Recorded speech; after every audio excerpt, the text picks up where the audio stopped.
The consortium's xenobiologists had always dismissed human mythology as primitive fiction. Dr. Veltar of the Hegemony Academy had written extensively about it in his celebrated work Primitive Narratives of Sol 3, a study in evolutionary psychology. Dragons, phoenixes, gods walking among mortals, clearly the desperate fantasies of a species trying to cope with their harsh reality. That was before the siege of Kepler 442b. Captain Thane Morrison stood on the bridge of the UES Prometheus, watching the Zephyrian blockade that had trapped the human colony for 6 months. 300 enemy ships formed an impenetrable sphere around the planet, their energy shields overlapping like scales on some massive beast. "Sir, we've tried everything," reported Commander Singh. "Their formation is perfect. No gaps, no weaknesses. The colonists have maybe 2 weeks of supplies left." Morrison nodded grimly. The rescue fleet, 12 human ships against 300, should have been a death sentence. But buried in Earth's naval archives was a formation that had never been tested in real combat, dismissed by most strategists as theoretical at best. "Signal the fleet," Morrison commanded. "Initiate Dragon Protocol." Across the human formation, ships began to move in patterns that defied conventional naval doctrine. The heavy cruiser Beowulf took point, its armored hull gleaming as it charged directly at the enemy line.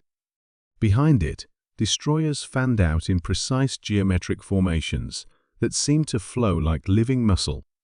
Admiral Kekshan of the Zephyrian fleet watched with amusement as the humans approached. 12 ships against 300. Are they committing suicide? But as the human formation drew closer, something impossible began to happen. The Beowulf didn't slow instead. It began to glow with contained plasma energy, its hull superheating until it resembled a falling star. The destroyers around it moved in perfect synchronization, their engine exhausts creating brilliant trails that formed geometric patterns in space.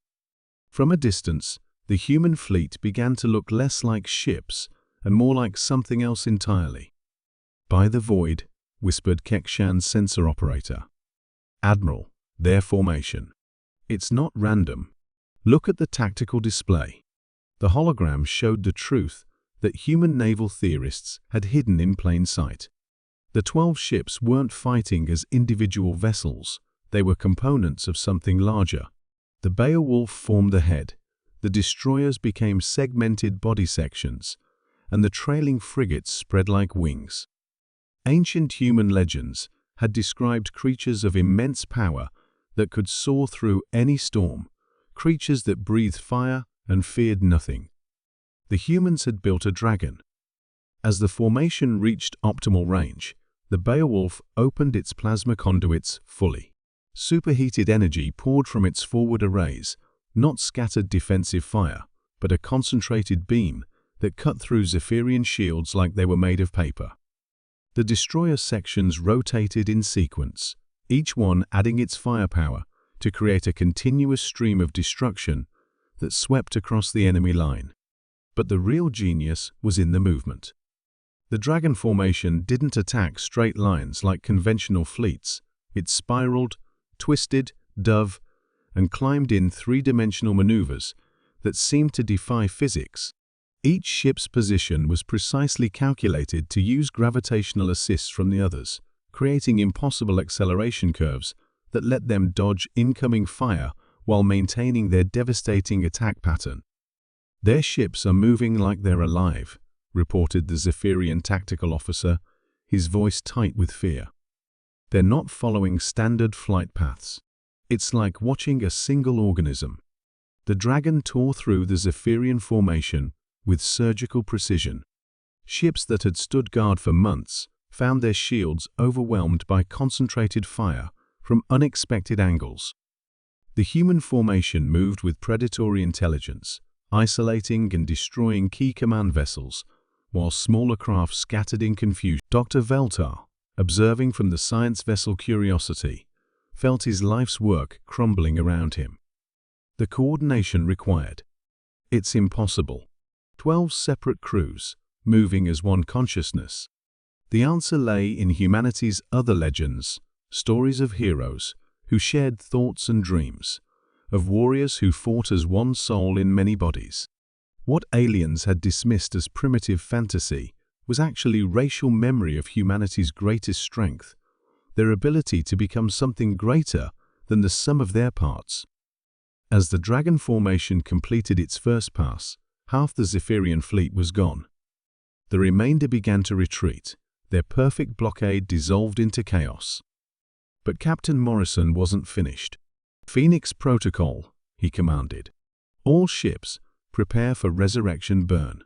What happened next would be discussed in military academies for centuries. The Beowulf, its hull, now white-hot from plasma discharge, suddenly vented all its remaining energy in a controlled explosion that should have destroyed it. Instead, as the flames cleared, the ship emerged renewed, its energy reserves somehow restored, its weapons ready for another devastating attack. The secret was in the formation itself. Each destroyer had been feeding power to the lead ship through carefully modulated energy beams, allowing the Beowulf to burn hotter and longer than any single vessel could manage. When it appeared to die, it was actually being reborn through the collective strength of its fleetmates. Legend made manifest. The remaining Zephyrian ships fled in terror as the Dragon Phoenix formation descended toward the planet, its impossible resurrection breaking their morale completely. The blockade that had held for 6 months dissolved in 6 hours. Later, as rescue shuttles descended to the colony, Dr. Veiltar submitted his resignation from the Academy. His final report contained a single sentence: "Human legends were never stories, they were blueprints." Admiral Kekshan, in his own after-action report, wrote, "Recommend immediate strategic reassessment of human capabilities. They do not fight wars, they perform miracles." The Dragon Phoenix Protocol became the stuff of galactic legend itself, proof that sometimes the most powerful weapons are the stories we tell ourselves about what's possible. Humanity had shown the galaxy that their myths weren't primitive fantasies, but prophetic visions of what they could become when they stopped thinking like individuals and started acting like the legends they'd always believed themselves to be.